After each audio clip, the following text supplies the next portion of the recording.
Welcome to That's Canon, the podcast talking about the Canon film series and other similar movies. I'm Phil, And I'm Greg. and 50, episode Woo! 50. Big 5-0. Da, da, da, da, da, da, da, da. And we celebrated it in style with Charles Bronson in Death Wish 3. Of course. I don't know about you, but this was like going into this podcast a year plus ago. This was one of the like up there with like Breakin' 2 in terms of movies that I'd heard of before and was really, really looking forward to. Who knew that it was gonna be, like I said, more than a year before we'd actually get to watch it. Yeah, I'm kind of impressed and proud of us for making it this far, right? 50-ish 50 Canon episodes. films. It's been a lot to get through, and there's been some high highs, some low lows. And some deep, deep in the grave lows.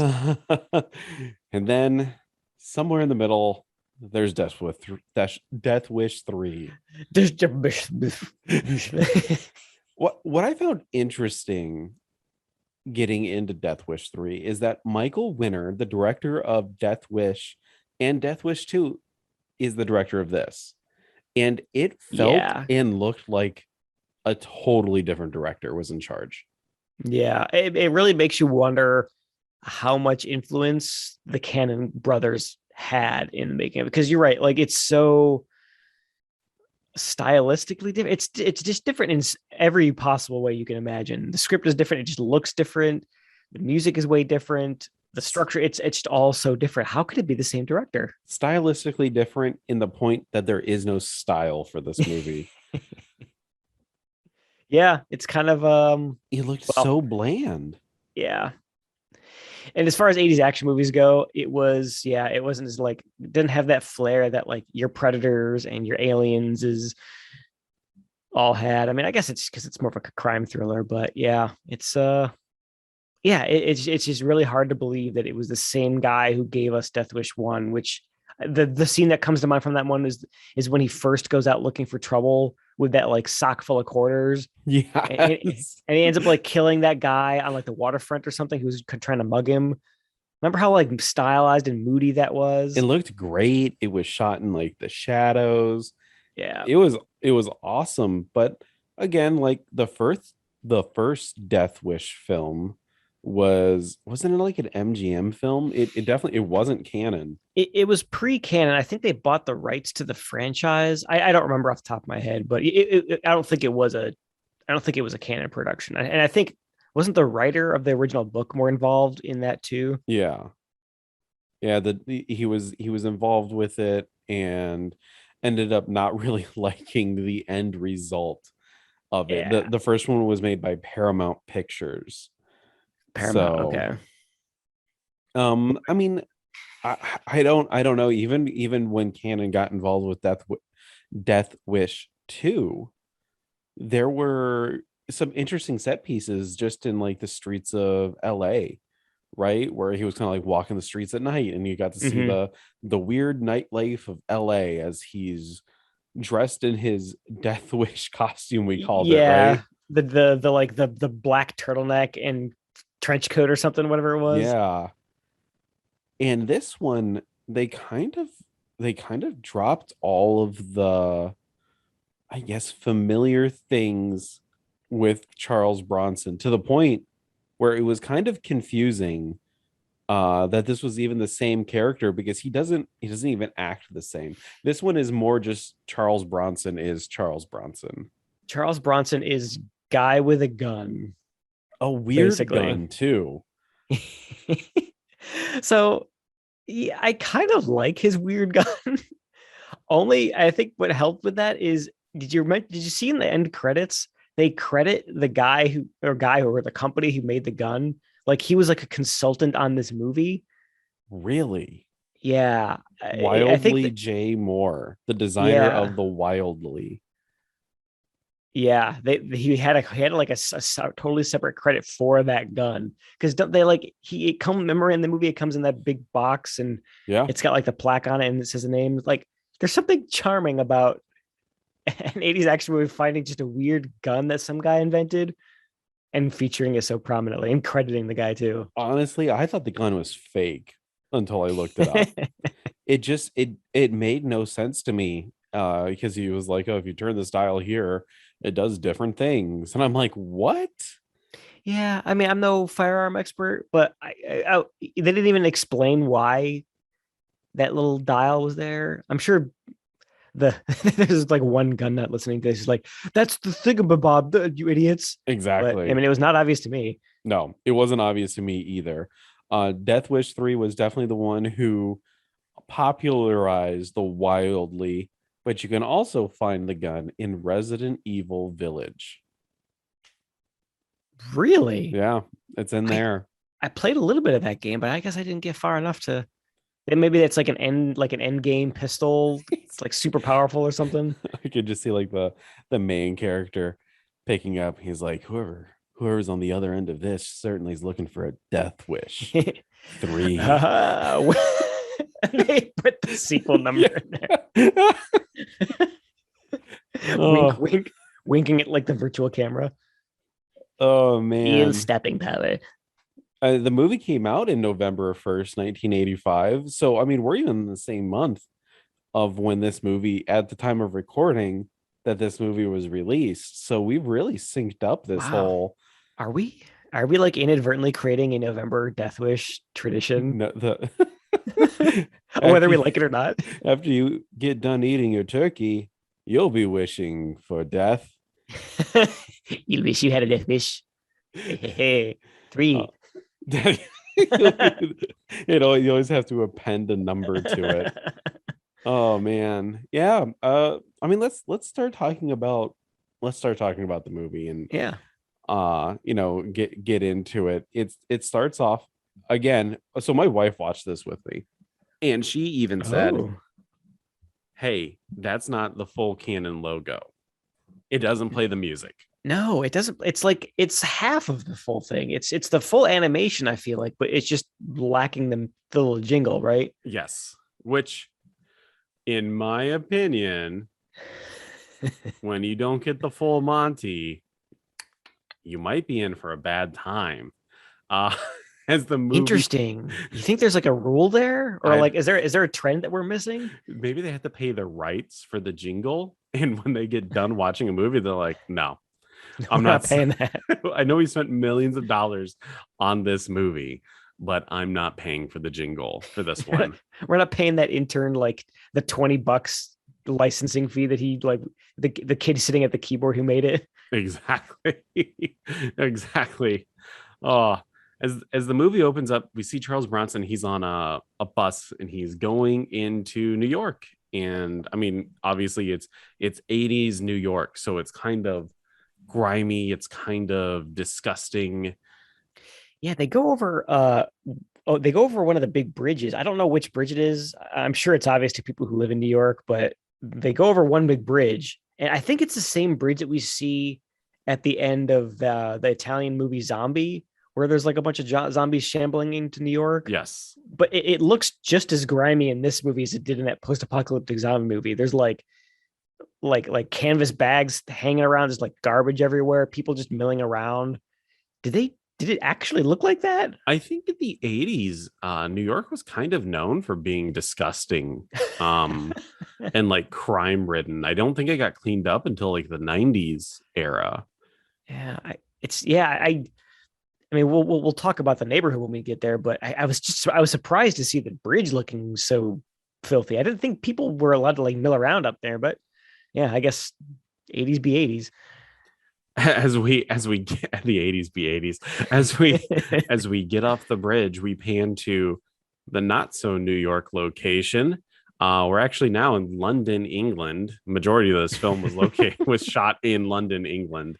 But So weird. apparently it's cheaper to fly an entire production over to England than to pay for the taxes to film in New York.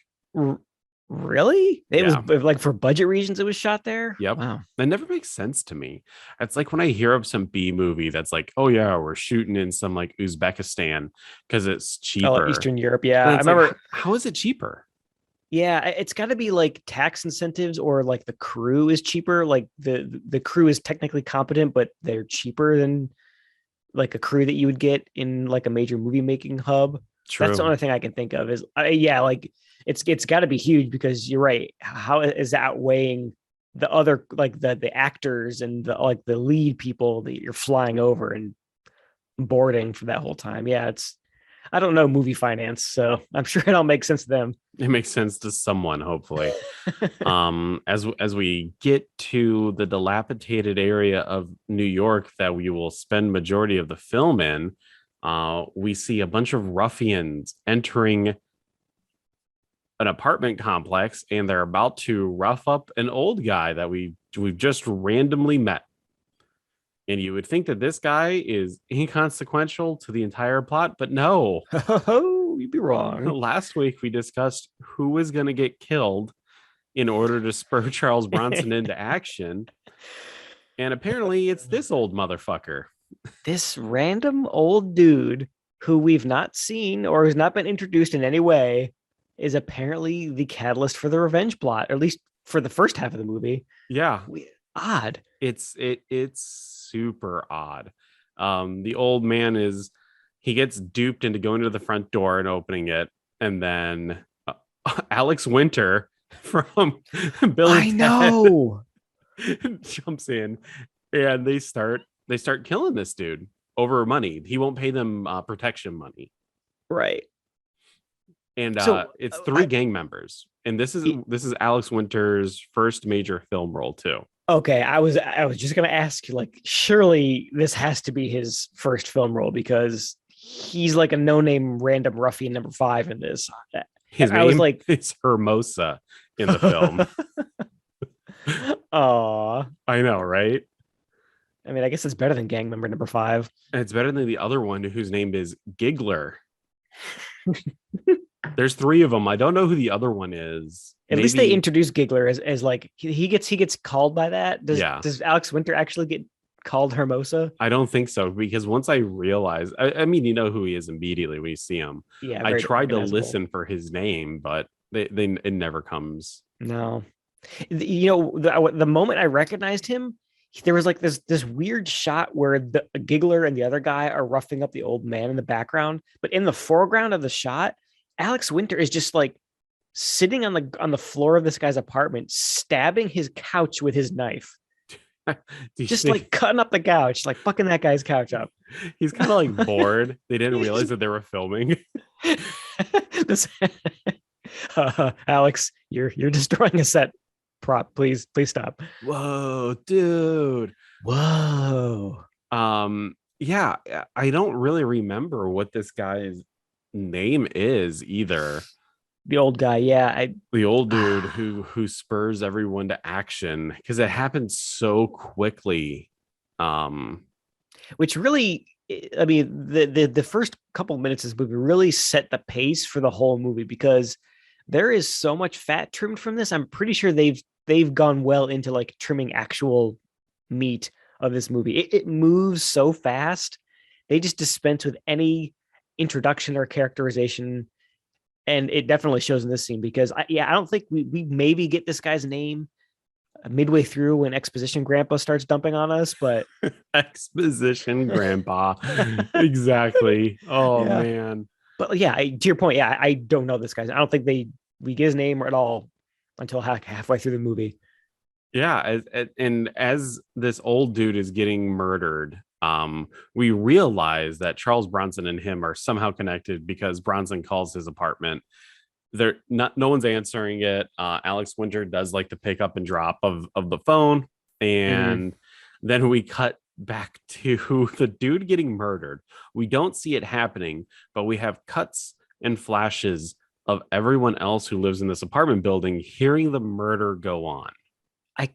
This is actually one of the things I really liked about this opening. There's not a lot of characterization for all the residents of the apartment building. I did kind of like that they gave us a little bit of those flashes. They show like everyone's like living in fear.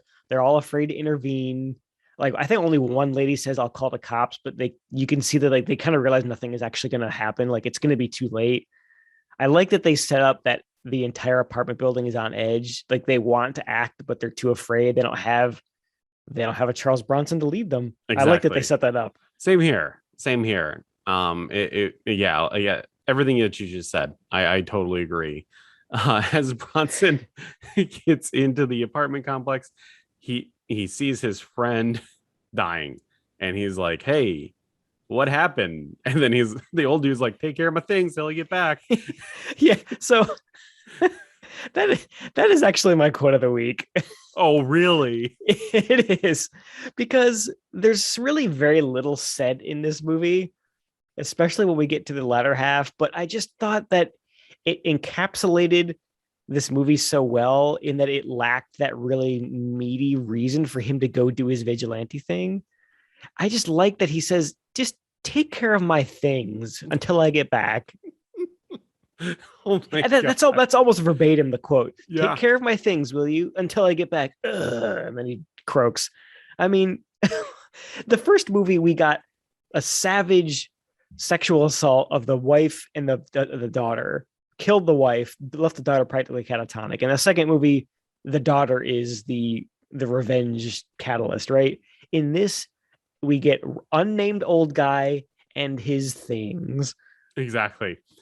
we Oh just my we just gosh. assume that they know each at this point. We can only assume that Bronson and this old dude know each other, because we're not giving even so. We had to pause it because Jackie was like, was this dude Wait, what? was he in Death Wish 2? I was like, no. And he was then I was like, he's not even in Death Wish 1. And I kind of No. went over it. I was like, Death Wish 1, his wife dies. Death Wish 2, his daughter dies. Mm-hmm. And now we get to Death Wish 3, and it's just some old random dude dies. Old hoarder who just wants his piles of newspapers to get looked after. I will say he has some nice wood paneling walls, and it reminded me of Joe in his Oh, his like rec his room rumpus basement where room. Yeah. yeah, his rumpus room.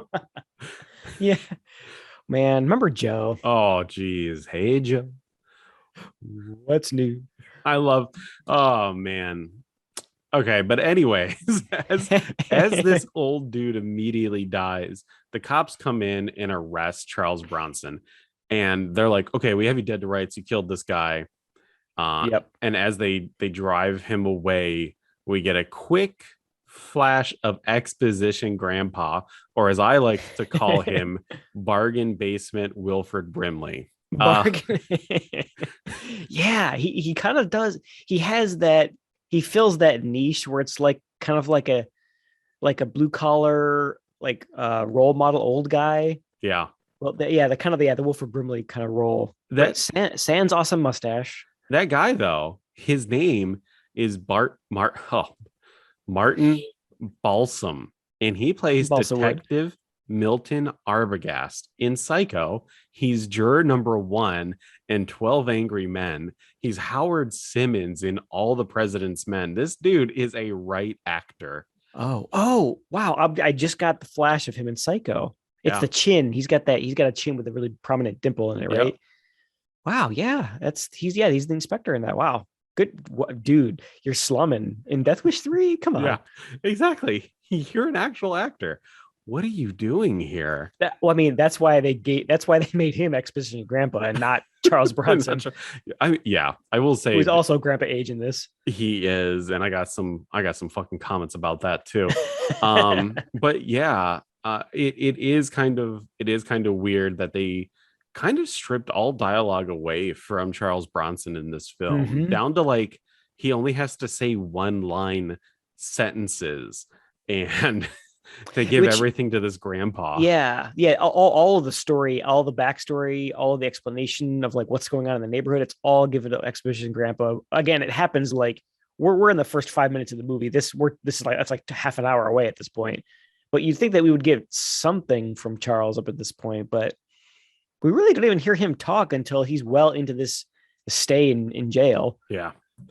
Uh, and boy, oh boy, 80s New York cops beat the shit out of Charles Bronson to try to elicit a confession. And Yeah. then we meet the new police commissioner chief dude played by Ed Lauder, who is of he's a that guy of that Yeah. guy caliber. Yeah. I definitely I think this is a movie that Red Letter Media talked about in one of their videos. I know we talk about them a lot, but I noticed him the same way they noticed him. He is there's that episode of TNG that's one of the last ones that Wesley Crusher is in, where he's part of this elite like pilot squadron, and they go to do this really risky maneuver, and it gets like one of the cadets killed. And I think the kid who got killed, this guy plays his dad in like they do like an inquiry in that episode, and his dad is the sad looking dad who sits in the background the whole episode. He's just got that face. He's Yep. very recognizable. I think I recognize him more from the episode Space from X-Files, the worst X-Files episode ever. Oh my gosh. Okay. Give me a little bit more from that episode, because I know when a space shuttle mission is sabotaged. Oh yeah. Mulder suspects that may be the work of an alien spirit that inhabits the body of a former Gemini astronaut. This was the episode that almost got X-Files canceled. It wasn't that bad. That was like kind of a cool, because he plays that NASA commissioner, right? Greg. Okay. New feature, Greg's hot takes.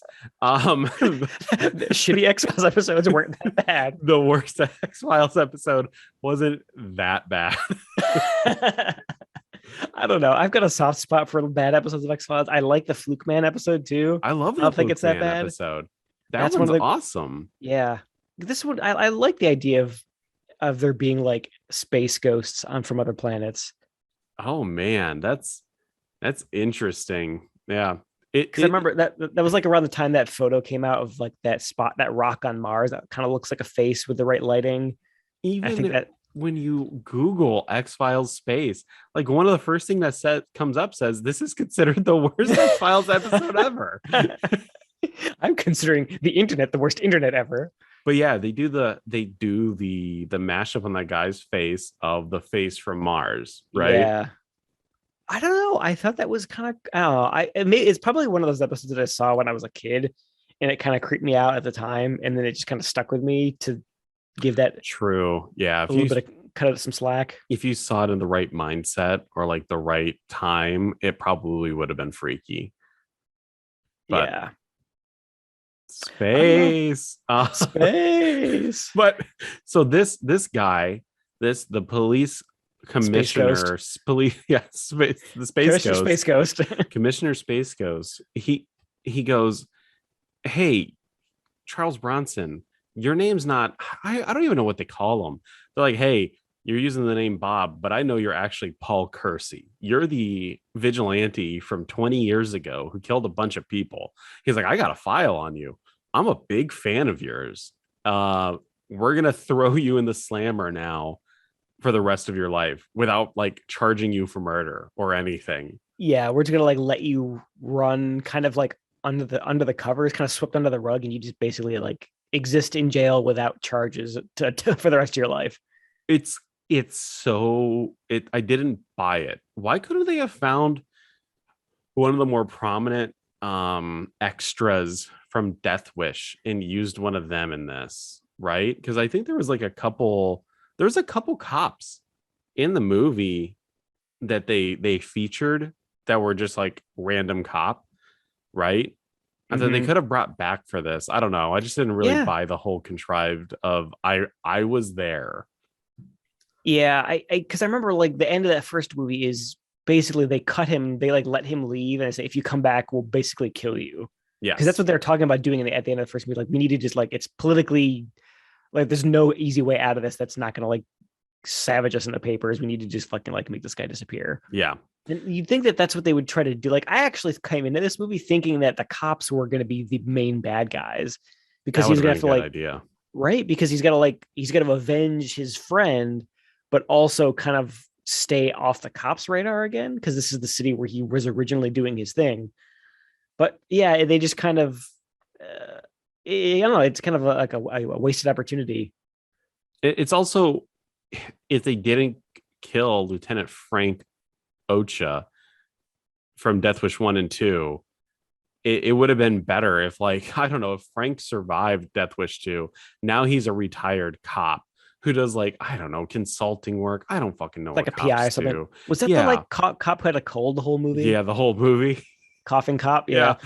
Like, I don't know. I think the movie struggles with the fact that it doesn't, because they kill everyone, they never have someone from the previous movie besides Charles Bronson to really carry forward the momentum of the film.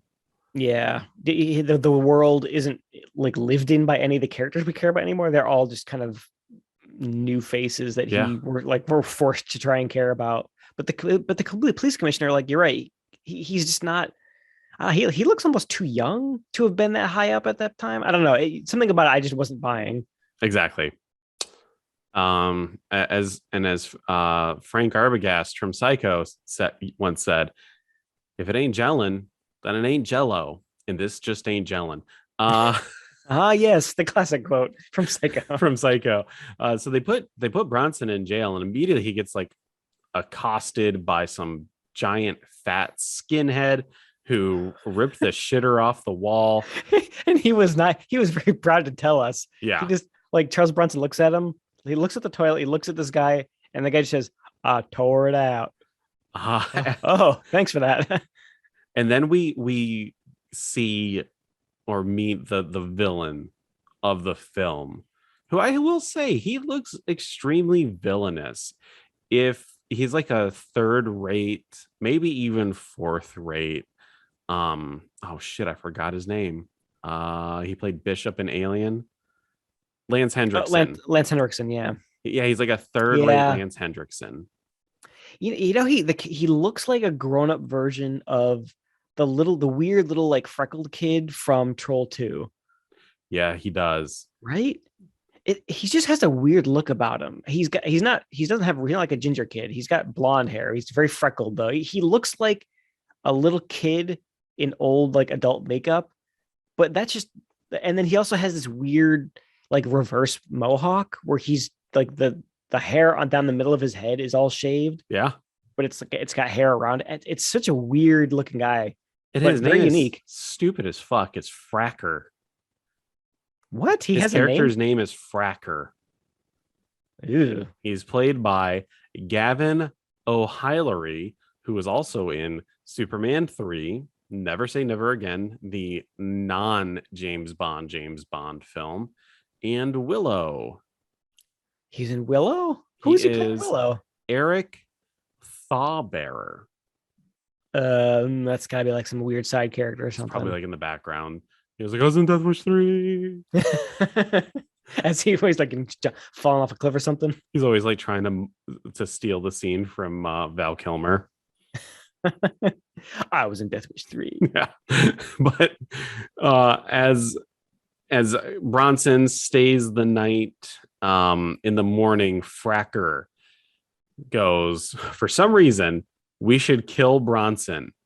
Go rough him up. And then Bronson, despite being like a 68-year-old man in this film, takes his ass beating as if nothing is happening to him. He went from being a man in Death Wish to being an old fucked up Terminator in this one.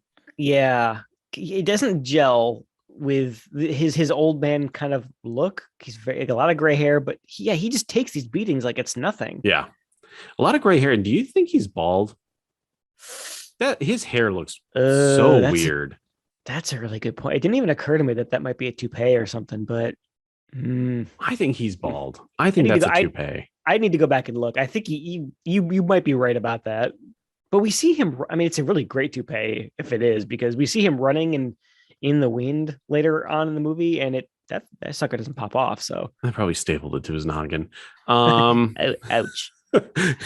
But in the morning, despite the fact that he just got done assaulting Bronson, Fracker is going to get released and put him back on the streets. And that's when we also meet the love interest, in quotes, the love interest of the movie. Yeah. Played by Deborah Raffin. This was... she's had a career, but it wasn't that great. And unfortunately, her life was cut short due to cancer.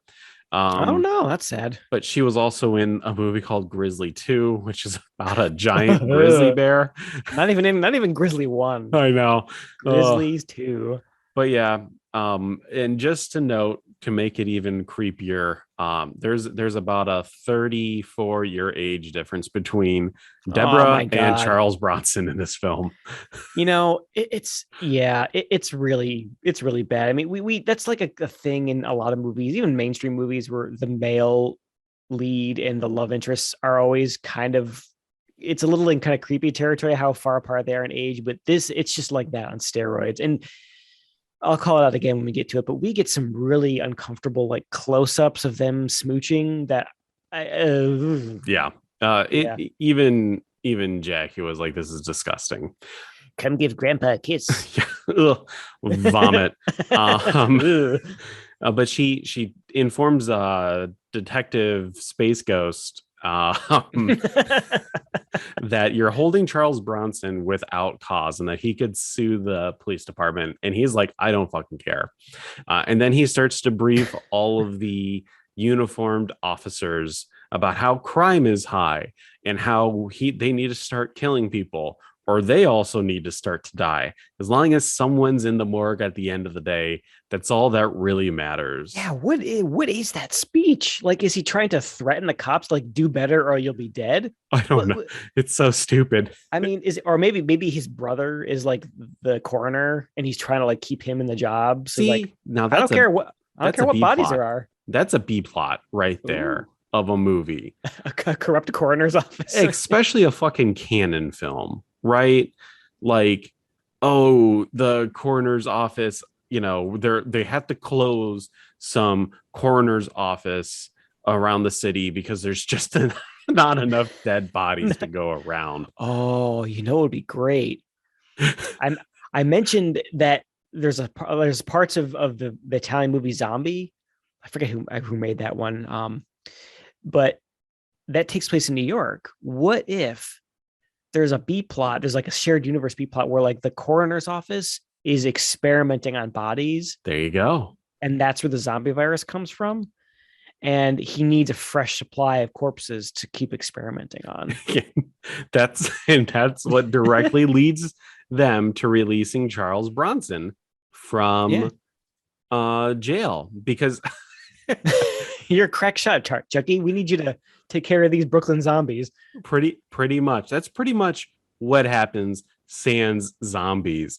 Detective Space Ghost takes Charles Bronson out of the slammer and goes, hey, I essentially need you to go out there and kill all of the bad guys, and I won't do anything to you.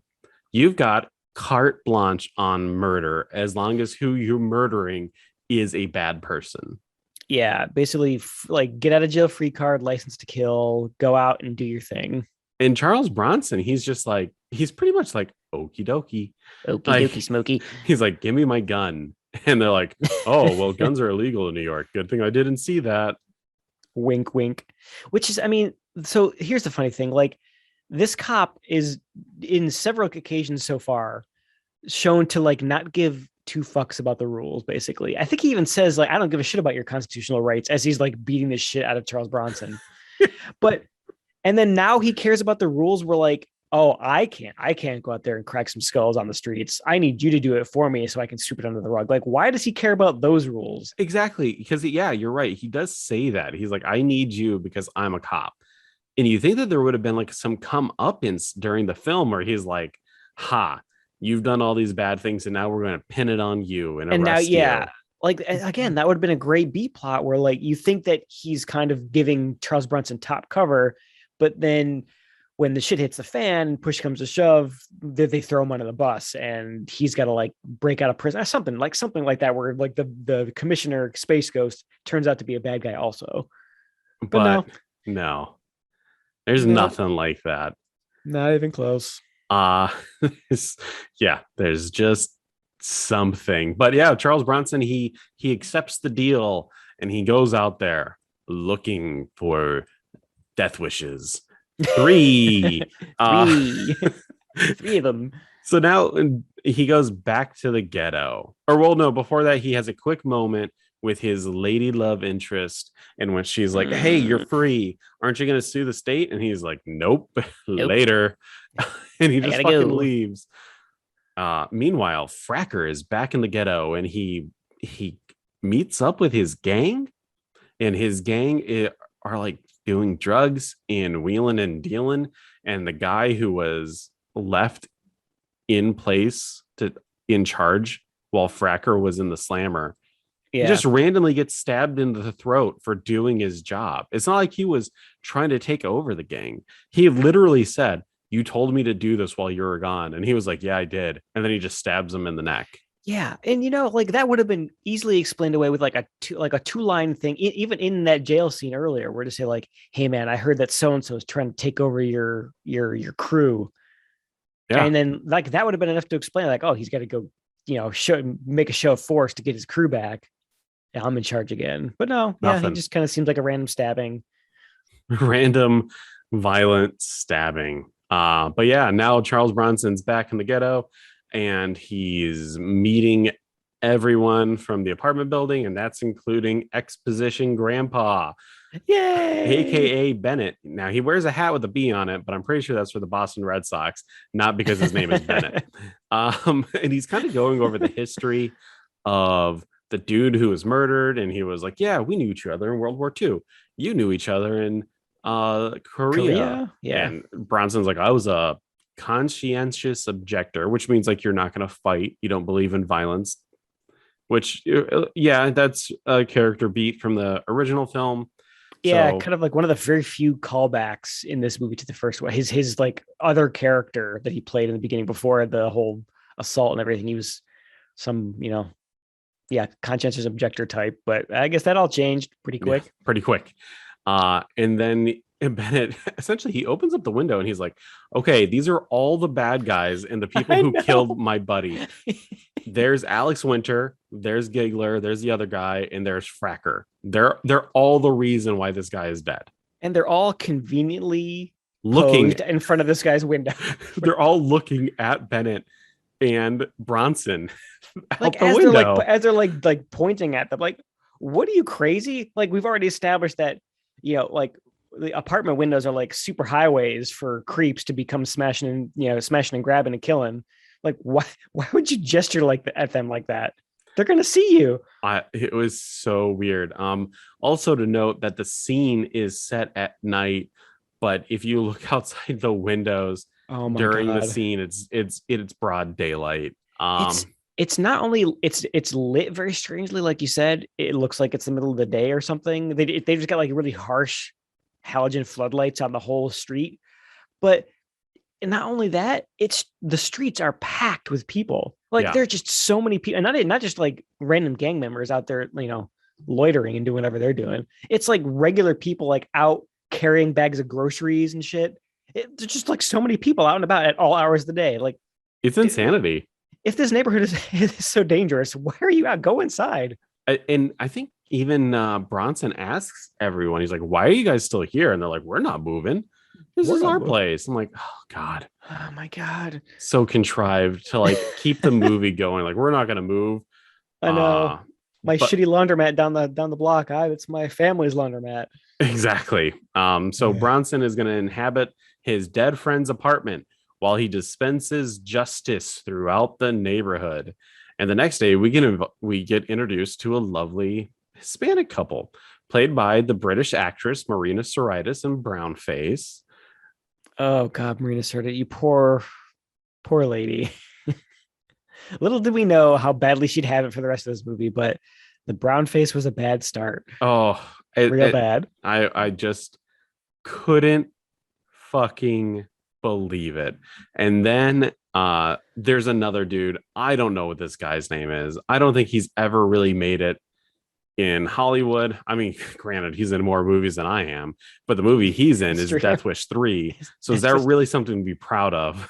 yeah, which is it's weird, right? Because he actually, of all of the apartment people, other than the exposition grandpa, he has probably the most to do. Like he spends the most time with Charles Bronson. His name is Rodriguez in this. They don't even try. I was like, Um, yeah, I don't even remember his name. Yeah, but the fact that he goes out with Charles Bronson on a couple occasions and actually has some things to do is, yeah, kind of stinks that they didn't give him, you know, more roles. But oh well. give him something to do. But yeah, so we get introduced to the Rodriguezes, and they're a nice, lovely Hispanic couple. But yeah, they're unfortunately one is played in brownface, kind of undercuts everything. But Charles Bronson, he's like, hey, I'm gonna gotta go set up everything, and he gets a PO box, which you think would play more into the thing besides him just randomly bringing packages home, Yeah, but it doesn't. why do why do they spend time to set up where he's getting his goddamn mail, but we And don't set up properly the actual motivation for the movie? and they go back to the box a few A times. couple times, all yeah, like you said, just to pick up packages. And then Charles Bronson buys a Cadillac, and it's his bait, and he's hoping someone's gonna break into it, but he's gonna first have dinner with a nice elderly couple downstairs. And I kind of like this couple. They out of everyone else in the film, they seem to have a rapport with each other. They're like a nice elderly Jewish couple, and they're feeding Charles Bronson some boiled cabbage Some soup. boiled cat. Yeah, that was a kind of a weird thing too. He's like, "Oh, I smelled some tasty food when I was walking by," and then the mom's like, "Oh," or the grandma, she's like, "Oh, that's our boiled cabbage. Come on in. Do you want to have some?" Ugh. It's just kind of like, okay, cool, boiled cabbage. But That's why the gang members hate this apartment complex so much because it just like reeks of cabbage all the it time. smells like farts. Boiled cabbage smells like fucking rancid farts. It does. Uh, but thankfully for Charles Bronson, it takes no time for someone to break into his Cadillac. And as they're stripping it of, I don't know, the catalytic Stereo. converter and stereo and maybe the airbag, Bronson just casually, as if it's like buying a newspaper, just shoots them in the stomach. Oh, it's so blunt. He like it's like right in the middle of that like delicious cabbage dinner. He's like, oh, excuse me for a minute. He walks out.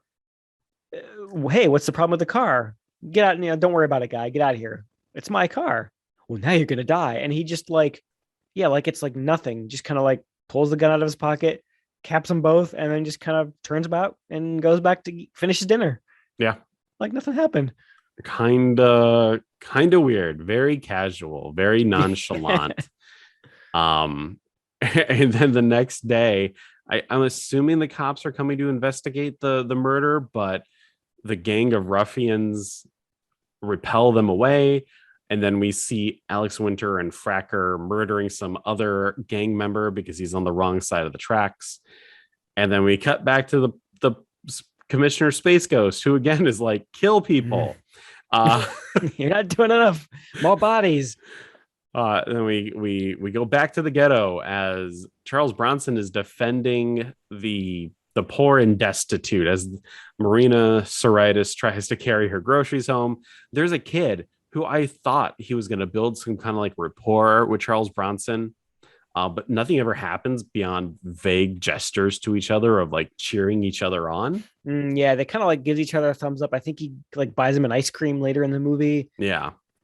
But like I think this was the part where Charles Bronson does something. I think when he gets the thumbs up from the kid, he like I think he chases down a perch snatcher or something or shoots someone. I don't know who. It just probably doesn't matter. But like there's a part around this time where after he kills or gets the purse snatcher, like an entire building of people like lean out the window and start applauding him. Was it this part? I don't know if we got yeah. Or maybe it was later in the movie. I don't honestly, it all blurs together. But this is the part where I like in my notes where I really noticed like this entire like the entire neighborhood is so bloodthirsty. Like watching people getting gunned down Yes. in the street in broad daylight. They're just loving that shit. Bronson realizes that someone is breaking into his house through the toilet, so he nails a bunch of nails to a board and puts it right underneath the window. And then he goes out for a nice midnight stroll where Detective Space Ghost is like, hey, you've killed a couple people. You should slow down. Despite the fact that I told you to kill a bunch of people, you should now slow down killing all of the people. Yeah. Like, yeah, that was kind of a weird kind of like turn of events there. Like, yeah, okay, you're drawing a little too much heat. What do you want, dude? Yeah. Do you want him to kill people or not? As he goes home, he goes into the shitter and he sees blood, and then we cut to Fracker's gang hideout, and there's a guy who's like, "There's nails in my foot," Oh man. and now it's the next day, and Charles Bronson's talking to his lady love, and they make plans to go out on a date. Oh gosh. This is the part I've got a little line in my notes here, and I said, like, why is this attractive blonde hitting on this grandpa? I just this is where really the age difference really hit me, because I wasn't sure if she'd turn into be a love interest. I should have known better, but I wasn't sure until this point. I thought maybe she might be like an accomplice or something. Surely they wouldn't go that big of an age range, but no, she's laying on pretty thick in this scene. Yep. Some people like robbing the cradle. She likes robbing the grave. Robbing the grave. Um, 3. Robbing the grave 3. As she drives away in her taxi, Fracker gets a good look at her, and you realize she's now in mortal danger. Yeah. You know where this movie's going. Yep, it's going to anti-Semitism as 2 cops randomly bust into the old Jewish people's houses, and they're like, "Give us your gun." And they give it up. But even Jackie was like, "Why the fuck are they doing this? I don't know. Like, what's the point of this scene? Why that specific couple? Also, like, this entire neighborhood is clearly lacking in any kind of police presence, like any kind of, law enforcement, basically. And why are they picking on this one specific couple? Yeah, it makes no sense. Yeah, so they give up the gun, and they now realize that they're helpless against the terrors that are the neighborhood. And then later that night, immediately, some guy is like, "I'm going to come in here whenever the fuck I want, and I'm going to steal anything that I want," and leaves. And Charles Bronson sets up a Home Alone style contraption. Another one. To bonk him in the head when he comes in through the window. It's kind of like a mousetrap of sorts. And instead of like Chekhov's gun, where they give it a few, like 10, 15 minutes for the payoff, you immediately get the payoff. As the thug is like, "Hey, I'm going to go steal from those old Jewish people again." And then immediately you hear the trap spring. Thwack. And now the board has a little bit of blood and something stuck in it. And the old man says to the other old man, being Charles Bronson, "What are those things?" And Bronson's like, "They're teeth." They're teeth. That makes no sense. How does it would hit his fucking forehead? Okay, right? Like that's what I was overanalyzing this stupid Home Alone trap. How would it lodge enough in his 2 front teeth from that angle if it's sweeping up from the floor? Yeah, like it would hit him in the nose or the forehead first. Yep. Makes no sense. Movie's flawed. I don't know. Movie's flawed. It's putting it lightly. The next day, the giggler steals a purse, and Bronson and Rodriguez try to chase him down, but they can't make it. And Rodriguez is like, "When's your friend Wildey coming here?" And Bronson's like, he'll be here soon. And then he even has like another like moment where he talks to Exposition Grandpa, and Exposition Grandpa's like, "When's Wildey coming here?" And he's like, "Soon." And then we see Bronson pick up a package, and you're like, this Wildey guy, he's tiny. He's an itty bitty guy. Thank God for that post office box, though. Glad we set that shit up. It turns out to be the stupid fucking gun for the movie. And then he kind of goes over how guns work, and they shoot out like bullets. I don't know. I found that whole, like, this is the longest sequence of sentences that we've heard Charles Bronson say back to back through the entire movie. And I don't know why I find it kind of charming that the first big chunk of dialogue they give him is just like overly technical explanation of the kind of ammunition this weird ass gun uses, and answering like questions from the audience. Exactly. The other apartment dwellers like, "Is that like a 44 Magnum?" "No, this is actually, it's a smaller version of the big African big game cartridge." Yeah. Oh, thanks. It is a handgun that is used for hunting. It's I don't know. I feel know. Did we describe? So if you're listening to this and you're trying to visualize, it's imagine like a regular pistol, but there's like an elongated circular barrel on the end of it. It looks, imagine like if it's got like a silencer on it, but the silencer is like a really narrow barrel, so that it's smaller than the barrel of the pistol itself. it's a really weird looking gun. It's like the barrel is too long. It extends out past the end of the gun. Yeah. It's It's really strange looking, but yeah, I guess it's a hunting handgun. yep. But instead of Bronson going out at night and literally shooting all the bad guys with it, he's stuck in that Q&A session, and poor Marina Sirtis gets abducted by Fracker, the Giggler, and Alex Winter. Uh, here we And go. it wouldn't be canon without rape. Yep. Well, I mean, Phil, we've gone this long in the movie without seeing a woman topless, and canon knows no other way to introduce boobs into a movie than a horrible rape scene, because that is totally a tasteful thing to do. Exactly. It's kind of telling that Marina Sirtis, she didn't really get, I think she said like a couple phrases in Spanish, but she really had nothing else to do. She was just there for boobs. Yeah. Uh, and just not even taste, like you said, it's not tasteful at all. And they ice her really quick. They ice her after saying that she was okay, because She dies off screen. and in the dumbest fucking way possible. The Bronson and Rodriguez find out that his wife has been raped, and Bronson explicitly says, the doctor says that your wife is fine. And when they get to the hospital, the doctor says she's expired. Oh as no, like JK, she dead. fucking carton of milk. She's past her best by date. And he's like, yeah, she had a broken arm, but a blood clot got loose and she got a stroke. So convoluted. I mean, Why not just kill her? Why do the whole thing of like she got a broken arm, blah blah blah blah blah? I don't know. Maybe because they paid for the set of the hospital and they have to use it more than once. I don't know. I guess, yeah. But like, yeah, like after that horrible, uncomfortable rape scene, like it seems so unceremonious that she dies off screen due to complications of some other injury. Like Poochie went home to his home world. died on his way at home. Yeah. Yeah. I don't know. I mean, and maybe this hits us harder because we know her so well from her awesome, Lieutenant Troy from, is she Lieutenant? Yeah. Yeah. From Star Trek: The Next Generation. We a beloved character from that show. Just makes this all the more uncomfortable to see her in this sleazy movie in the sleaziest scene in the movie. Yes. Just hard to watch. Yeah. But don't worry.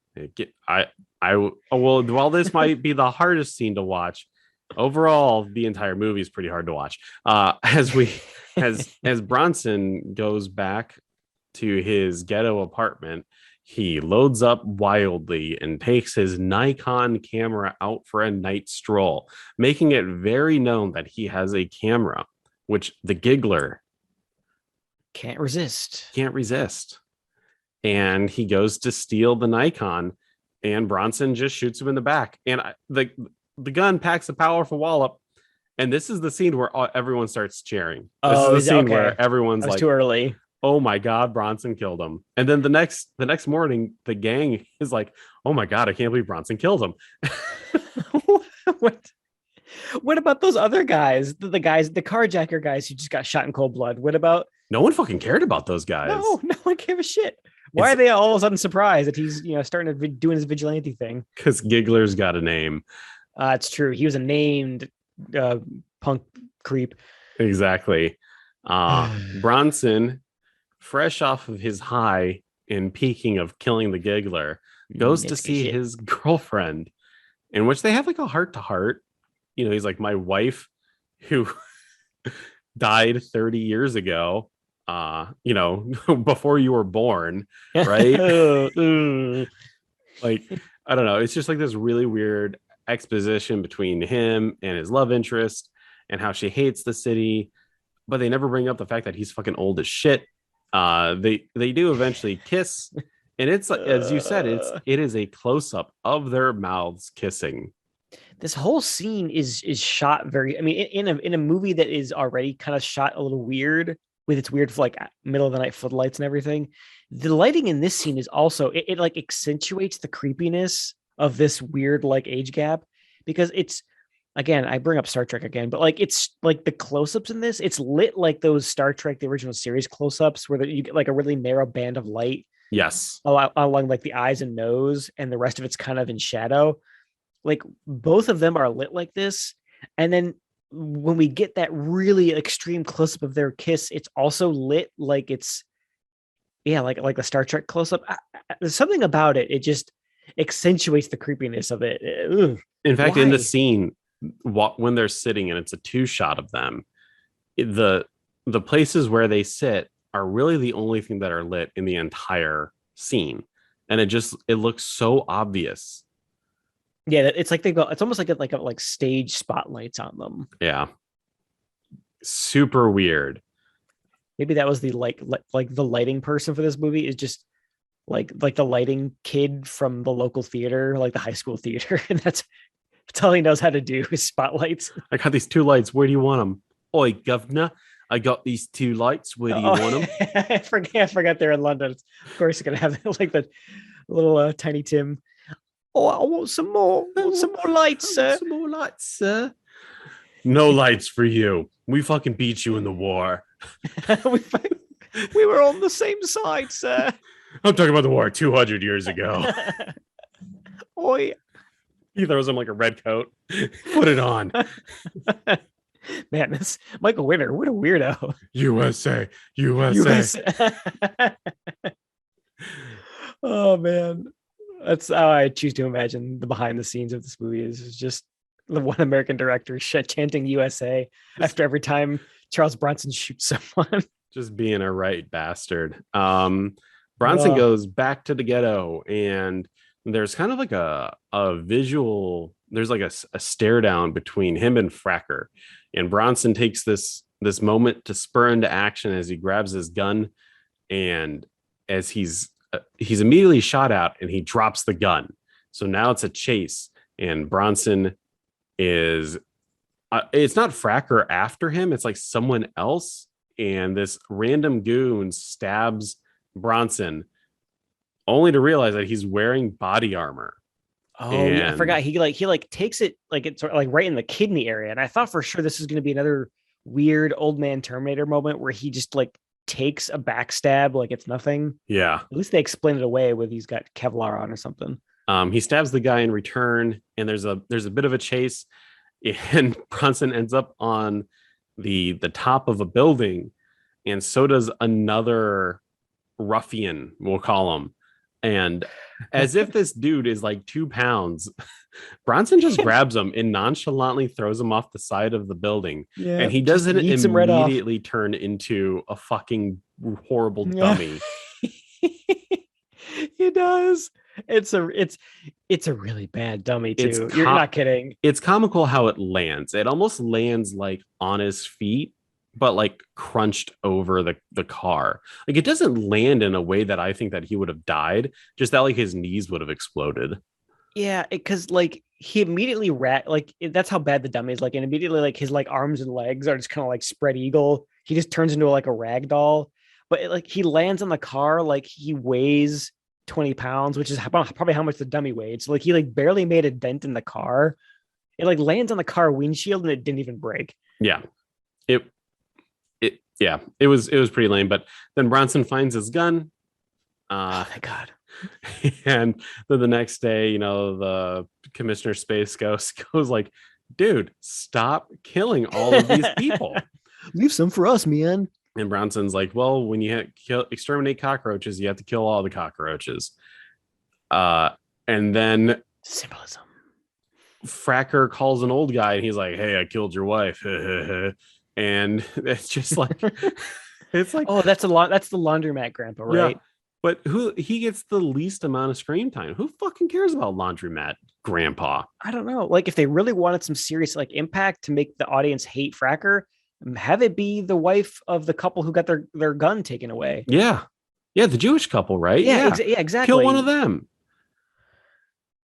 Stupid movie. And then Bronson goes to talk to Exposition Grandpa, and he's like, hey, by the way, I got this giant fucking gun from World War II. We should kill people with it. And Bronson's like, don't do that. I'm gonna go bang this young chick. And there's a sex scene. Oh no.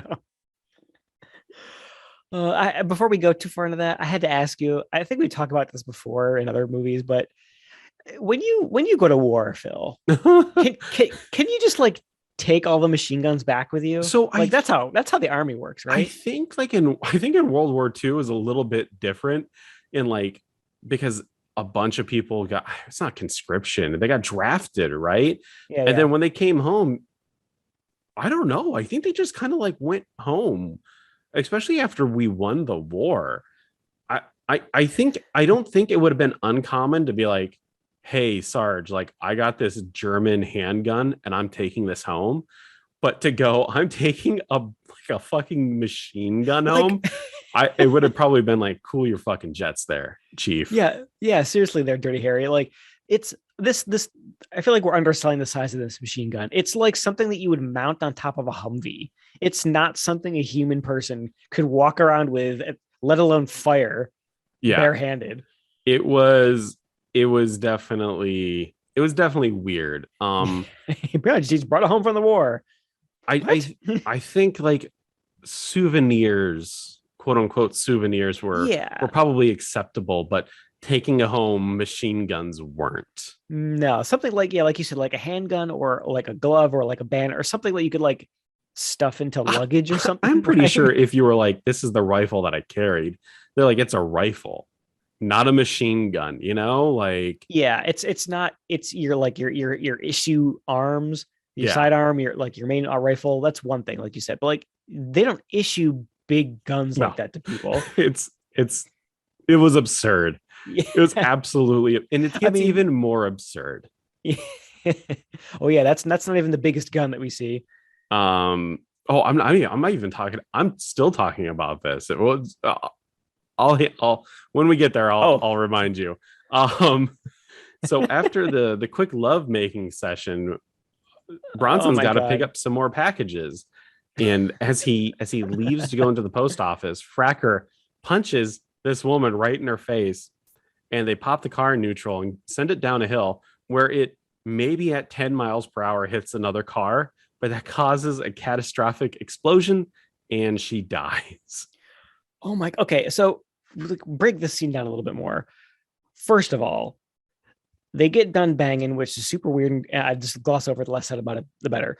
But it's the middle of the night Yep. in a scary murder rape neighborhood. Hey, Yep. let's go out for dinner. Let's walk to a restaurant in the middle of the night. That seems like a great idea. Of course, yeah. Okay, then they stopped to get more. They got stopped to get pick up some packages on the way. Um, can we talk about how that car that she was in like cut the other car in fucking half? Did It you see did. that? It was insane. It wasn't going Wow. that fast. No. Like, what was the other car made out of? Tissue paper? It must have. And the fact that like she wakes up before the final explosion, I don't know. It definitely it made no sense. It was edited. It all happens really fast, but there's so many like, wait, what kinds of like little details in there? It's kind of like you get major whiplash from it. But yeah, like it cut that car in half, and then everything looks like it's gonna be okay, and then they just burst into flames and explode. Exactly. It's like 10 seconds later. Oh, boom. Oh, she might be all right. Bam. Up. Never mind. Bronson gets arrested by Commissioner Space Cop. And then we cut back to the ghetto where Exposition Grandpa's like, oh my God, they're blowing up my taxi car service repair thing. And then he gets super upset. Uh, But Bronson's my been shop. arrested. So Expedition Grandpa grabs his giant fucking machine gun and he attempts to kill people with it, but it jams. And then he gets the shit kicked out of him. I thought this dude was dead, but he just gets the shit kicked out of him. Which, like, it's weird because he gets thrown off of like a second story fire escape And and he's he like somehow 80. survives. He's super old. And That should have killed him. yeah, I mean, I guess that of all the characters we've seen so far, we probably care the most about Exposition Grandpa. He should have been the revenge catalyst. Yeah. But he's like the one who survives. Poor Marina Sirtis, she just like dies from arm complications. But no, Grandpa survives this like giant fall upside down, landing on his Arm neck. complications. uh as exposition grandpa is chilling in his hospital room, he requests to talk to Charles Bronson, in which Commissioner Space Ghost brings him. They have a quick tag up powwow in which the old man goes, by the way, I have another one of those machine guns in my house. You can use it. I have another machine gun in my house. Go ahead and use it. Greg, I mean, he has another. Another one of those giant like Jeep mounted cannons.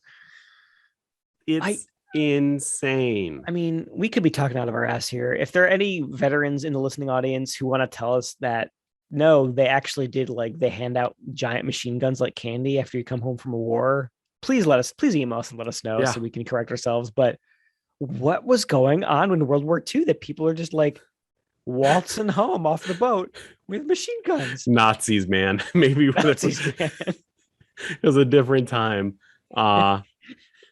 Bronson, he sneaks out of the hospital room to go pick up some more packages. And I'm not even kidding. He picks up more packages and he brings them home. Thanks, post office. And he's getting armed up, and Rodriguez is there with him. And Bronson's like, okay, we got the machine gun, we got Wildey, I've got a fucking bazooka. And what does Rodriguez have? A zip gun. He has this homemade piece of shit. I went to jail zip gun.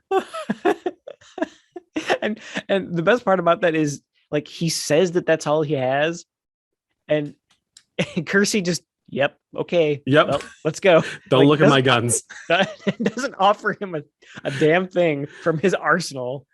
So a zip gun, it kind of works like it's two pieces of pipe, one smaller than the other, and you push the one down to ignite the bullet, because really a gun, the entire contraption is there to press the middle part of the bullet, which ignites the powder to shoot the projectile, right? So this guy has just essentially saved himself a couple $100s by making his own gun, while Bronson is getting guns from someone that we don't know of, paying with money he doesn't have. But anyways, the next 19 minutes is it's just vignettes of violence strung together by a weathered and tired Bronson running from set piece to set piece. It is almost impossible to describe all of the action that's happening. It's just Bronson runs down alley, shoots dudes. Bronson runs up alley, like up from the fire escape, from the roof, from a car. It's rallying the community around him to also incite violence against a gang, which I get, but still, right. He's rallying a group of innocent people to commit murder. See, like, going back to the spot at the beginning where we see the whole apartment building, like all the residents kind of like living in fear and wanting to do something. I love the idea that in the universe of this movie, they all have like a really secret, deep bloodlust, that they just needed a little bit of a nudge from Charles Bronson to come out with guns blazing, because not only did the Jewish, grandma and grandpa have a gun that they got taken away, but apparently this entire neighborhood is just packing major heat. Exactly. That they use this as the excuse. Now that this full-on gang war is going on, the neighborhood is burning. They are all out here with their shotguns and their double pistols and their zip guns, just laying waste. It's insane. And all the gang members, they all have grenades. Oh, the grenades. Yeah. That's one of the first big set pieces we get, isn't there? Where like the biker gang tosses some grenades into a laundromat and the entire fucking building explodes. It's insanity. There are 3 full body flame stunts in this Awesome. 20-minute set piece.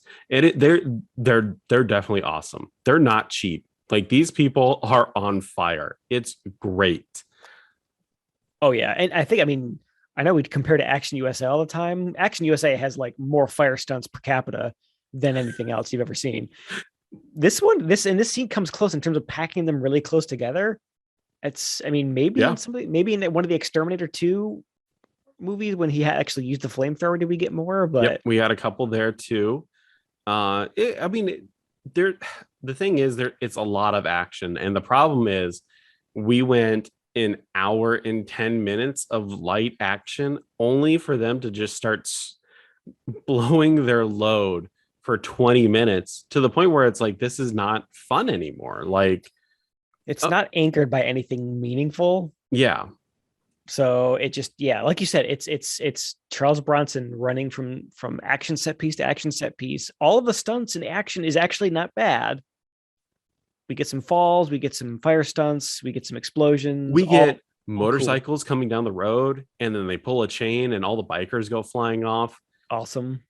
They even somehow managed to pull in more rape into the chaos, as there was Oh just a group of yeah. guys like ripping that woman's clothes off and just manhandling her. I It's Again, I was like, why the fuck do we need that? Like, why do we need that scene? If you wanted to show her more boobs, why don't you do like a gag where, I don't know, like a woman's taking a shower and there's like a tussle. The tussle gets into that apartment building, and then like boobs, right? Like, no, you don't have to do rape. I mean, that would still be sleazy, but less sleazy than what we actually get. Like, Exactly. do what I mean, I think we've talked about this in other movies where like they don't use the rape as the means to show boobs. It's they actually do like the slightly more tasteful way where it's like a love scene, Yeah, and it's a little more gratuitous than it needs to be, but like at least it's in the nudity is in the context of something that's not mean spirited. exactly. But no, there's like one of the Cannon brothers was like, it's we're X number of minutes into the movie and we've not seen boobs in a while, so find a way. Yep. Get boobies on the screen now. Michael Winner is apparently like a horrible sex pest, and just this is the only way he knows how. Eventually, Commissioner Space Ghost shows up, and he's Oh essentially like, Bronson, let's start fucking killing everyone. And then it's a scene of them walking down the my road, god. killing everyone. I, he the whole thing in the beginning of the movie where he's like, Chucky, we need you out there cracking skulls because we can't do it. And and now he's just cool with it. He's gonna come out here and starts like blowing away people left and right in broad daylight with the vigilante side by side. Yeah. It Oh, it doesn't make any sense to me why. Yeah, it destroys quote unquote destroys the entire crux of the story, yeah, right? Like and the whole purpose of the story was for this dude not to do this, and yet they're doing it. they totally undo the reason for Charles being let out to begin with. I mean, that would have been a great time to have like, oh, like things are getting out of control. We need to stop Charles. Like he's instigating all this. Like He's Chucky getting B. bloodlust. Yeah, he's getting blood. We gotta shut him down. And then like the cops show up to this, and they're like a kind of like a weird like third party in this whole war. It's like Charles and the apartment dwellers, then the gangs, and then the cops like trying to like get both of them almost. Like there could have been something weird and interesting going on there with the cops to try and stop them. But no, they join the bloodlust and they're just loving it. Also, Bronson doesn't show any emotion besides "fuck, I'm old and tired" throughout this entire set piece. I wish I was dead. Pretty much. Um, the the climax comes to the point where, I kid you not, Bronson's like, "Well, I'm out of bullets. Better go home to see if I have more." And that's when Fracker realizes what's going on, and he takes advantage of the situation. So we had this entire 20-minute scene where Bronson was just killing goons and shemps. Left and right. but he never had a moment of showdown between him and Fracker. So now, as Bronson has his back turned and he's loading up his 6-shooter with his old feebled hands, Fracker shows up behind him, cocks his pistol, and he gets shot by Commissioner Space Ghost. And then Bronson plugs him a couple times too. And you think everything is fine. Sure, the commissioner got shot in the arm, but it's just an arm wound. But we realize that Fracker is wearing body armor and he's like, I'm invincible. And I learned it from you, Chucky. yeah, then you realize, oh wait, we never saw the bazooka do anything. Chekhov's bazooka. Chekhov's bazooka. And Bronson shoots him with a bazooka and blows him up. And then the commissioner is totally fine. He's like 2 inches away from the fucking explosion. Okay. We need to talk about that explosion, because when that bazooka goes off, we get a really hilarious like snap zoom on the bad guy's face. He's like, "Ugh!" Yeah. And then the entire like half of that building gets blown off. Yeah. It's they're like right on top of it. It's like when the Ghostbusters crossed the streams and they blew up the entire top of the apartment complex. It's like that, except for the side of it, right? Yeah. And like, how did they come away from that unscathed? They should have been suicided at that exactly. point. Instead of them being covered with marshmallow fluff, let alone dust, they look like they're just like nothing fucking happened. Clean. And they kind of look at each other and they're like, huh. And then all the goons are like, okay, Fracker's dead. Bye. And they just all get, it's like it's like those aliens in Fifth Element. Yeah. Where like you kill the leader and they all just like don't know what to do and they just give up. Apparently that's what these gang members are. You kill the creepy reverse mohawk leader and they all just kind of go home. Like, what are we doing here? Oh, well, see ya. Commissioner Space Ghost looks at Bronson and says, hey, you better start running because they're going to arrest you. And Bronson's like, okay. And then the credits roll as he's carrying his suitcases down a burning fucking road. Off into the sunset. Off into the sunset. Death Wish 3. In true canon form, ending as soon as the bad guy dies. As soon as the bad guy dies. Marina Sirtis is on record saying that Michael Winner would not allow her to cover herself with a coat during her topless scene. And anyone who tried to do so, he would yell at them. Charles Bronson didn't like the idea of punching Alex Winter because, according to Alex Winter, quote unquote, Bronson said, I can't hit this kid. He looks like a fucking choir boy. I'll lose my audience. What? Thank you? Yeah. Alex Winter's character was originally going to be part of the rape scene, but Winter didn't want to do it. Oh, man. Can you imagine was he Bill or Ted? I don't know. Which one was he? I think he's Ted. Was he Ted? Yeah. Can you imagine if Ted from Bill and Ted was Bill. In a horrible imagine if that like was in a horrible rape scene with Lieutenant Troy. It would have been like, what a weird career nexus that would have been. It's definitely weird. Imagine if it were Keanu Reeves. Oh my god. It would have, yeah. I mean, yeah, it's just horribly sleazy. Horribly sleazy. Hard to watch, and especially after you get it the second time too, you definitely makes you wonder. And I'm not surprised to hear that he was kind of like a weird creeper in real life too, because she talks about that in the Electric Boogaloo documentary, doesn't she? Yes, is that where she says that? Yep. She has a little quick talking head blurb in which she's like, they wouldn't let me cover my boobs. The guy's a sex pest. Yeah. So in the credits, we get another kind of like WTF moment, at least for me. I think we talked about this a little bit in the last episode at the end, but Jimmy Page, the Jimmy Page from Led Zeppelin, was back to do the music again. Weird. In the Death Wish sequel. Why? He couldn't have been starving for he wouldn't have wanted the paycheck. Bored from Led Zeppelin. Maybe bored, I guess.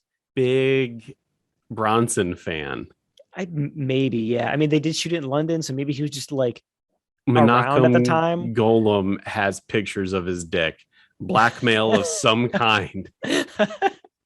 I like whenever someone notable shows up in these in like the credits or in the cast, we always assume it's blackmail of some kind. It's gotta be something. Like the second one, I could believe it because that bigger, it's Death Wish 2, like, okay, I'll do it. But Death Wish 3? Yeah, like he could have thought that Death Wish, like it's a sequel to a big movie. This could be big too. It's a big franchise. Like he wanted to break into doing movie scores.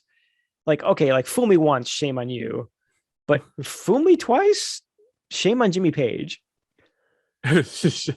83 people were killed in this movie, not over the course of the movie. 83 by Jimmy Page. 83 people didn't give their lives in service of this movie.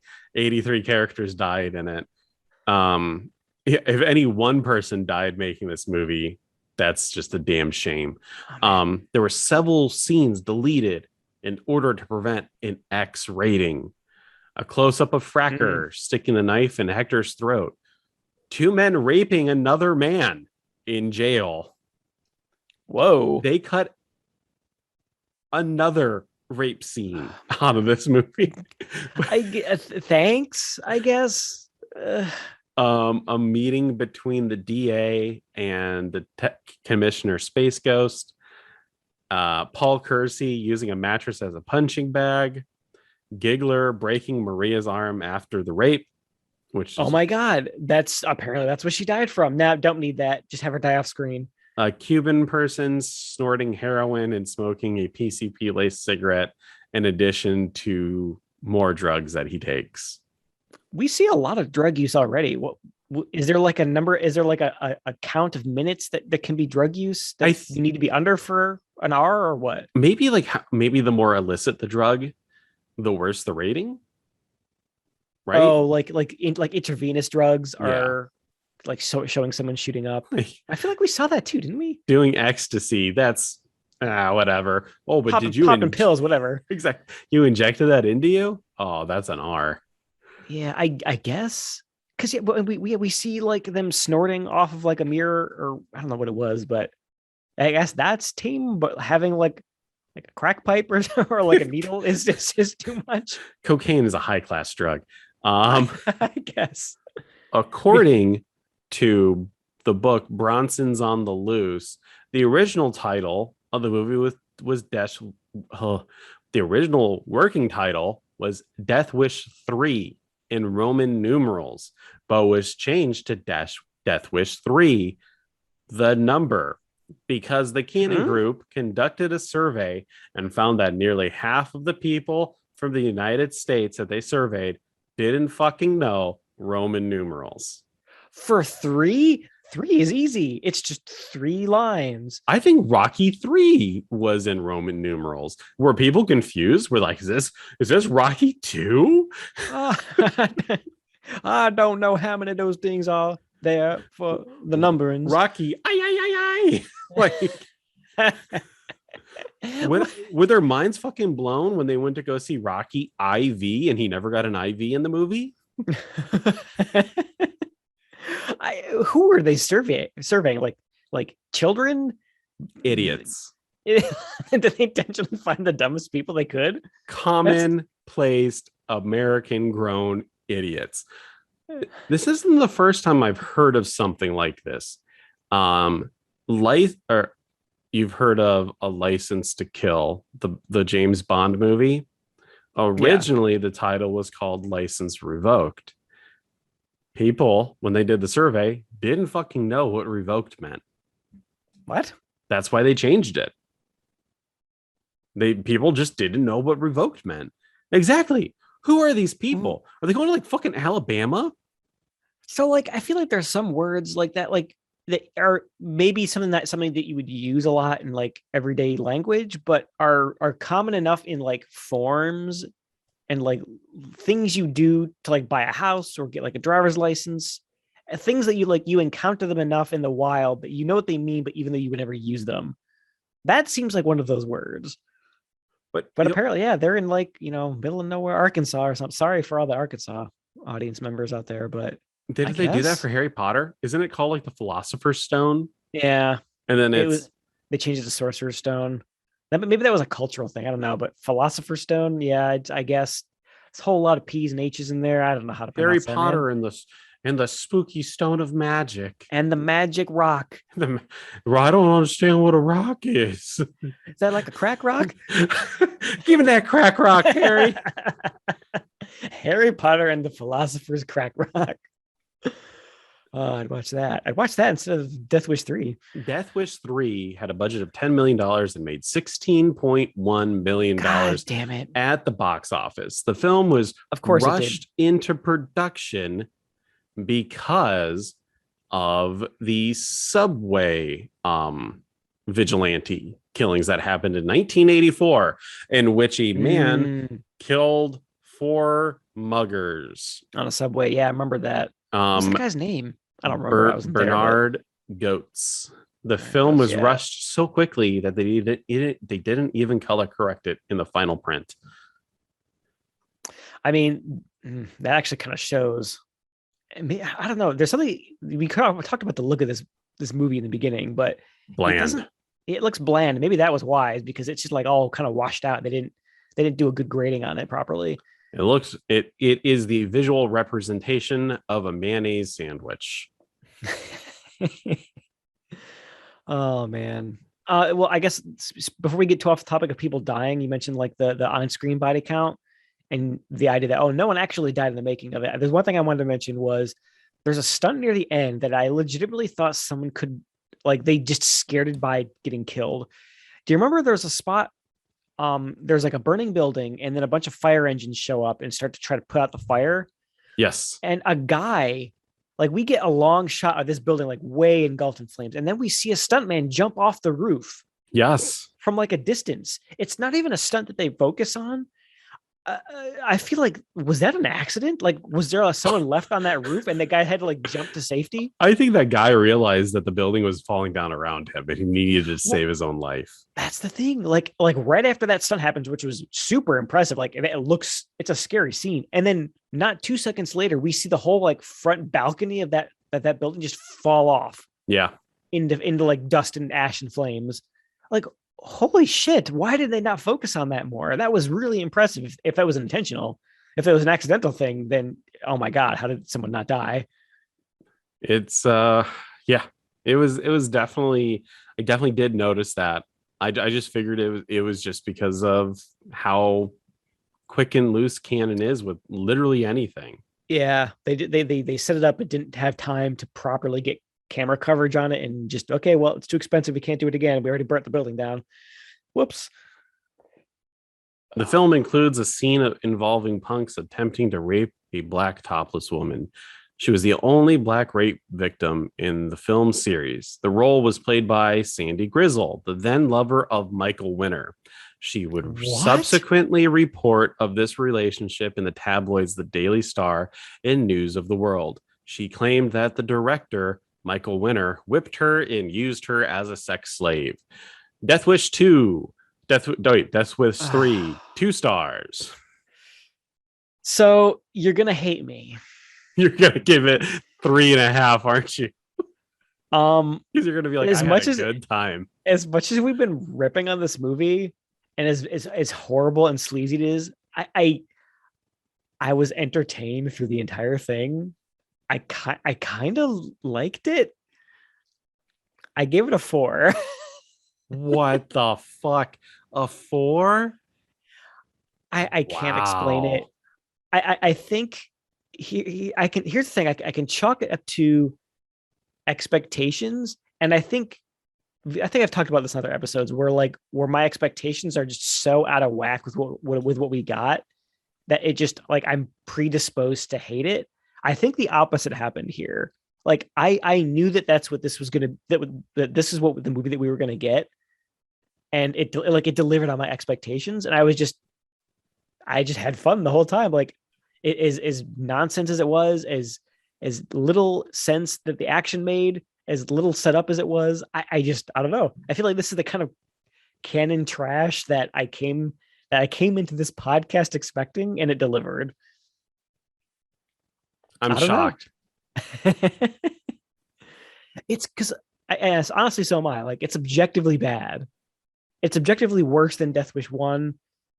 But I think I went back to my review of Death Wish 2 and when our discussion notes. I think Death Wish 2 dispensed with the character setup, but didn't go far enough into like bonkers 80s action to make up for it. I think that's what this movie did. It trimmed all the fat out, including the meat that you need to have a proper story. But there was enough bonkers action and it moved quick enough that I just wasn't bored and I was somewhat entertained the whole time. I don't know. Wow. Yeah. You know what? Good on you. Good on you for enjoying this, though. You don't need to explain yourself to me. Someone's got to enjoy it. It made $16 million. Apparently other people enjoyed it too. Someone else enjoyed it. Yeah, it's talking about the really uncomfortable rape scenes. You always feel a little guilty enjoying a movie that has this like horrible kind of exploitation in it, but I don't know. I think it just fits the trashy B movie bill pretty well. Well, that's my story. I'm sticking to it. I'm glad. I mean, it was definitely something to see. I'm glad I saw it. I think I'm looking forward to seeing the absurdities of Death Wish 4 and 5, being able to put a final nail in the coffin of Charles Bronson's grave. Yeah, geez. So how long did we have to wait till we get to Death Wish 4? It's a couple of years at least, right? Okay, so while it's only 2 years, if we keep up the same pace that we're doing right now, it will take us over a year to get there. There's like fucking 60 movies in between this and there. I mean, we've been saying it for a while. We're in peak canon productivity. I'm not too surprised. So here we are going to be next Thanksgiving 2022. The next there's a couple ones coming up though in this next 25 or 50, that are definitely, we got like the Texas Chainsaw Massacre 2 coming up. We've got a couple canon classics: Superman 4, The Quest for Peace, Masters of the Universe.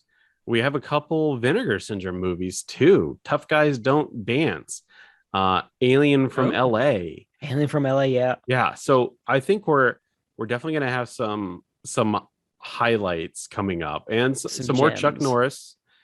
For better or for worse. It was Delta Force a canon movie? I believe. I don't know why I keep fixating on that one.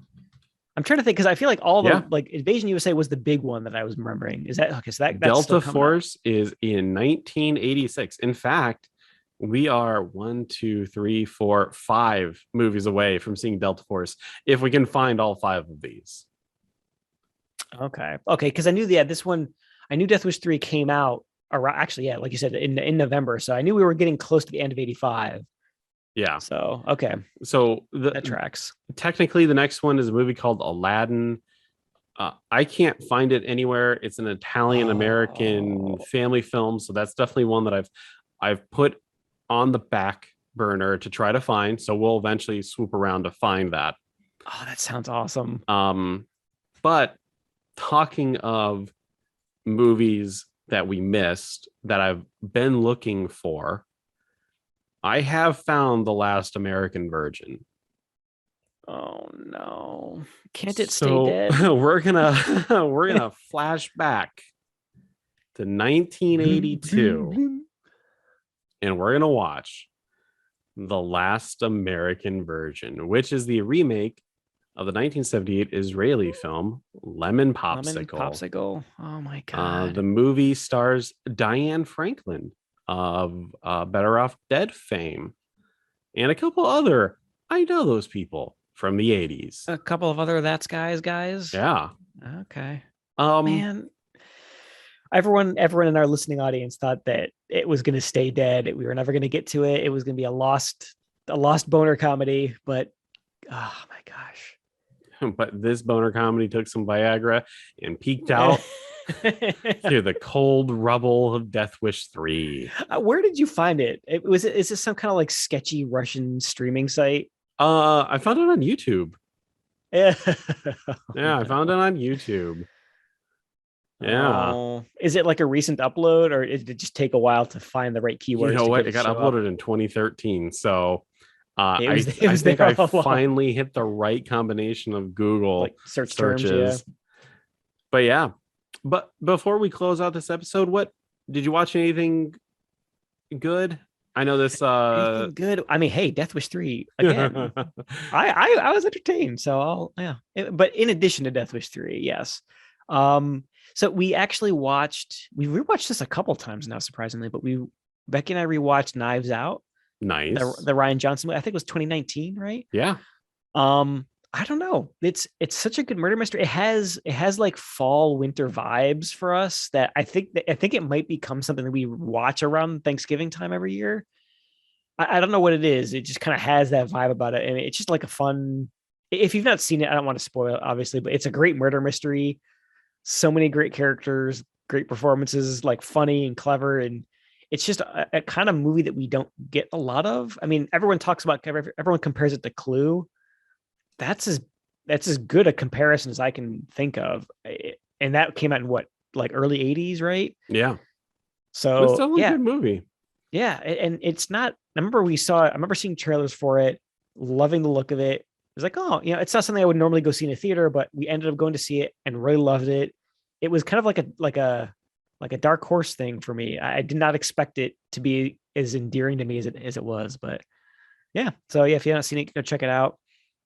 And I think the only other thing worth mentioning is we watched a little bit of the Turkey Day Marathon over Thanksgiving. Yes. The only one that I watched in its entirety was a Hercules movie, Hercules Against the Moon Men. Nice. I only bring that up because we watched a bad Hercules movie as part of this series. Yes. It was not that one. It was an earlier one, like an Italian one from the 60s, I think, 65 or 66. I mean, it's a Mr. Science Theater movie. It's always going to be better when you've got, the wisecracking robots. So that's always entertaining. What about you? What have you been watching? Let's see here. I watched Die Hard on 4K. That was really nice. I Classic. watched Rocky. I watched that before I came to your place for Thanksgiving. That's set during it opens up on Thanksgiving Day. And then I watched a Vestron video movie this morning called Real Steel with Patrick Swayze. Real Steel. Pretty much a Mad Max ripoff, and it's boring as Patrick balls. Swayze. Huh. Okay, a couple things. Isn't that the name of that robot fighting movie from recently with what's his name, Wolverine? With Wolverine, yeah. Huh. Maybe I got the name wrong. I think it's Real Steel though. Interesting. I'd never heard of that. But you said I mean, we've what was the one Italian movie that we watched that was also kind of like a Mad Max ripoff? Was it what the heck was the name of it? It's not Gummo, no. Oh, it's called Steel Dawn. Steel. Okay. But yeah, no, it's boring. That explains it. Crap. I'm struggling. What was the name of that? Final Executioner? Was that it? No, it was called. Maybe it was the Final Executioner. Yeah, it was the Final Executioner. Okay. Well, yeah. Either way, I'm not surprised that there was an American one with some stars in it that they tried to get off the ground. Yep. Pretty bad. But other than that, no. I mean, haven't watched too many new or notable movies. Nothing insane. So right. Well, I mean, like you said, Rocky's a good Thanksgiving era or a Thanksgiving theme. Not necessarily a Thanksgiving theme, but the holiday features prominently. And and Die Hard is, of course, a Christmas time classic. So yes, and we're past Thanksgiving. So in my opinion, it is the appropriate time to start getting into the Christmas spirit. 100%. I totally agree with you there.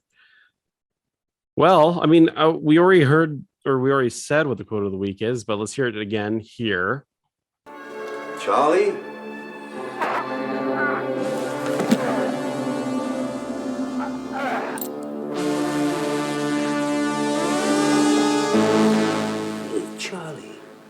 Jeez, Charlie, what happened? Paul, take care of my things, will you? Till I get back. Moving your dead asshole! Oh, classic. Those things, my precious things, my stuff and junk, My stuff. giant machine guns It would have that I been took back from the war. it would have been great if he's like, you protect my stuff, and then like Bronson, it was like old sex toys, and then he got these. He uses it. It's for jacking off, isn't it?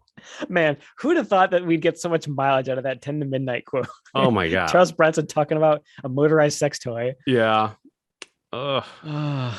Yeah, I don't know. I don't want to harp on it too much more, but I feel like Death Wish 3, there could have been so much more if we just got a little bit of more intro for that old guy, set it up a little bit more, give us a little bit of the characterization we got from the first movie, and then go into bonkers action. Oh well. I enjoyed it. We'll see what we get from Death Wish 4. Oh, it can't get any worse. Or could it? We were watching the Lost American version, of course, it can get worse. What What if Charles Bronson shows up in that? Fucking sign me up. I'll watch him in anything. It's just whether or not he actually wants to do anything in it. That's actually like, it's like the Last American version because Charles Bronson plays a robot from the future who's going back in time to kill all American virgins. He's shooting people in the dick so they can't have sex. So they can. Exactly. So they've got to save the last American virgin. They got to keep him safe. Yes. Awesome. Sign me up. Well, if you like what you're hearing, go ahead, like, subscribe, comment where you can. You can find us on all the major podcast networks. You can follow us on YouTube at That's Canon. You can follow us on TikTok at That's Canon Podcast. We're also on Instagram. We're everywhere.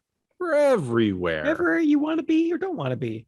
And we're going to continue to be here despite what you fucking say. You can't stop me from doing this. I'm just kidding. No one's ever told me to stop. Man, we sound way more controversial than we really are. Get those That's Canon guys off the air. I'll die doing this. But yeah, Greg, congratulations. 50. That's definitely something to be proud 50? of. 50 episodes, yeah. I know we didn't do a retrospect. Maybe we'll do another like a movie roundup within the next couple episodes. To kind of talk about the last 25 or 26 or whatever it is. But I think it's not as memorable as the first 25, but hopefully the next 25 will be an uptick in quality. We'll see. That's all we can hope for. That's all we can hope for. Hope and die for. And remember, since we said it, That's canon.